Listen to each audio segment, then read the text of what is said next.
What is up, everybody? I am ShiningMoon, and this is Eve Echoes. I want to welcome y'all to another exciting video that I have put together diving into the skill function within this game. To access your skills, all you have to do is navigate to the top left corner of your screen, click your little character guy, and there's two ways that you can access your skills. The first is to click the bar that's sitting right underneath your name, and this will pop up your skill queue. So if you had skills already training or in progress, they will pop up right here. And let's say if you don't, then all you have to do is just click off the screen or click the X and it will go away.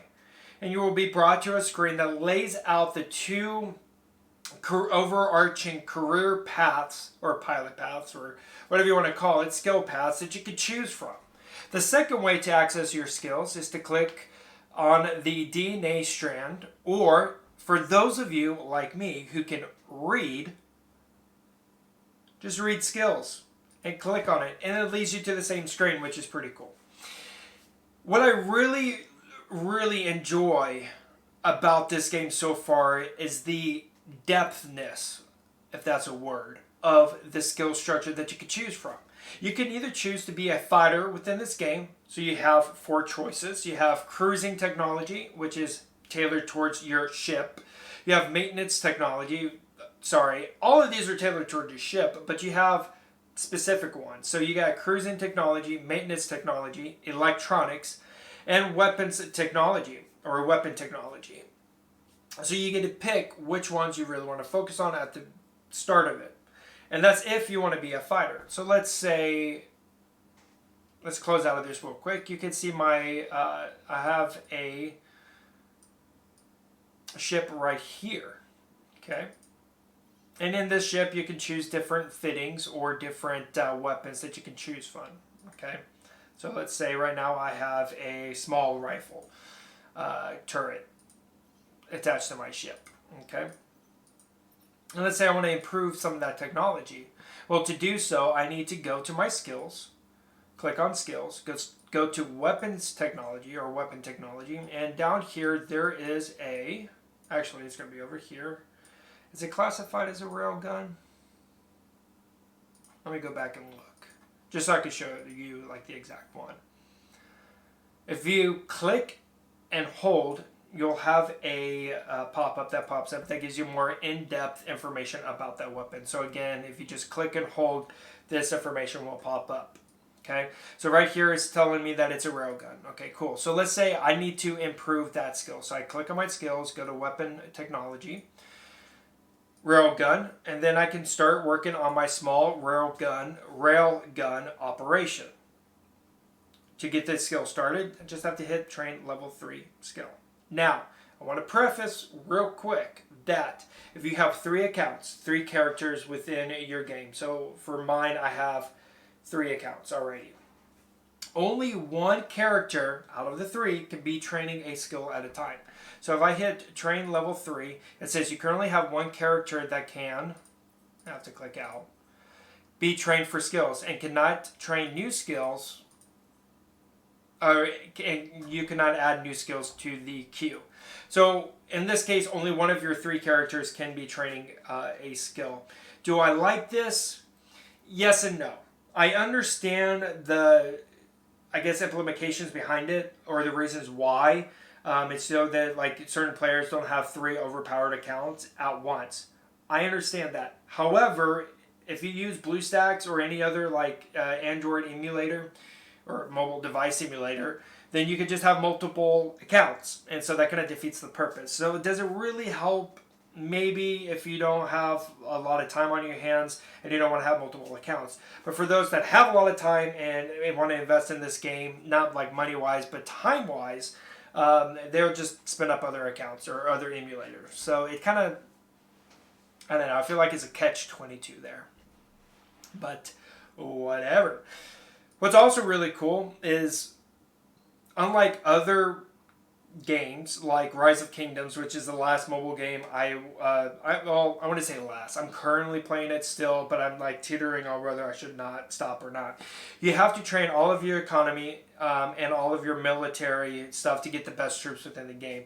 I did not like that. I understand that you need all the economy to like help support your armies and everything. I get that, but I wanted more freedom within the game to kind of choose my path. What do I want to be within the game? And so this one, Eve Echoes, allows you to do that. You can either choose to be a fighter, or you could choose to be a, well, not just a fighter, but you could do deliveries, and there's bandits or other players out there that might shoot you down, so you need that technology to help allow you to deliver stuff from one system to another. It's not just purely like go out and kill people or kill other pilots. Or you can go the manufacturing route and focus on the clones. Or if you're in a corporation, you can focus on like corporation management, which is part of the social science path over here on the right hand side. So I love that it gives you multiple options of what you want to focus on. It doesn't like tell you, hey, you have to do this way.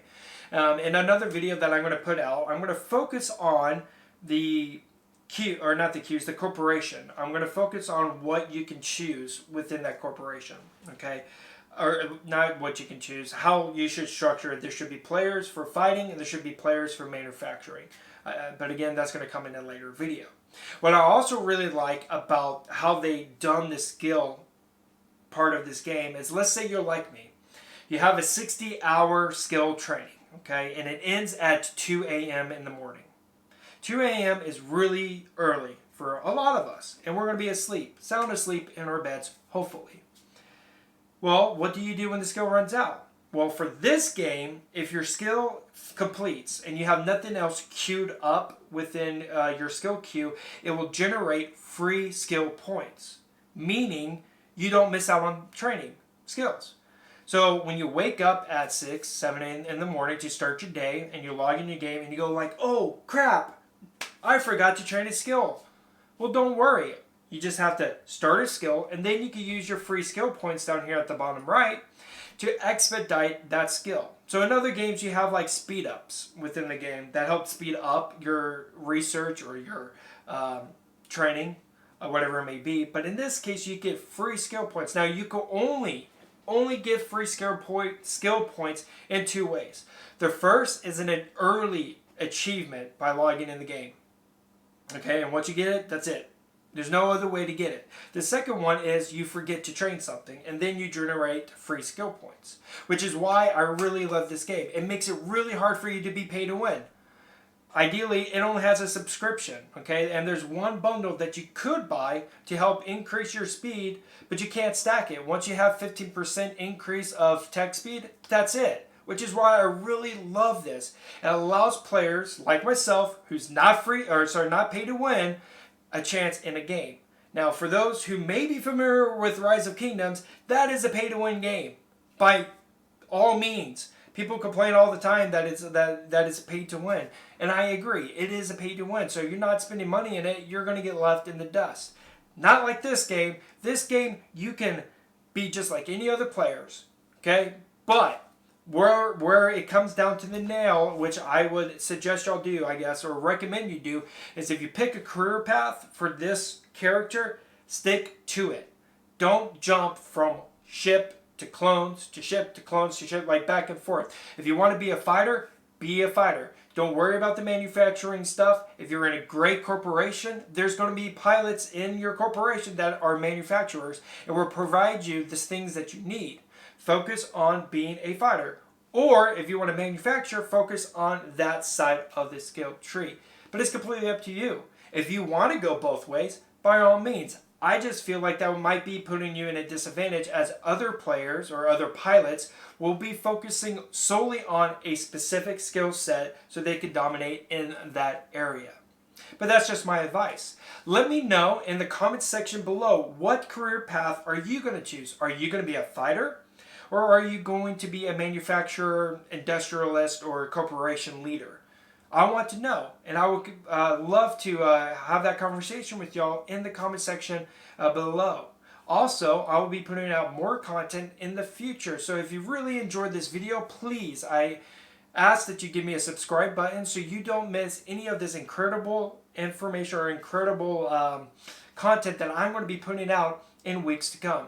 Thanks for watching, and I hope y'all have a wonderful day.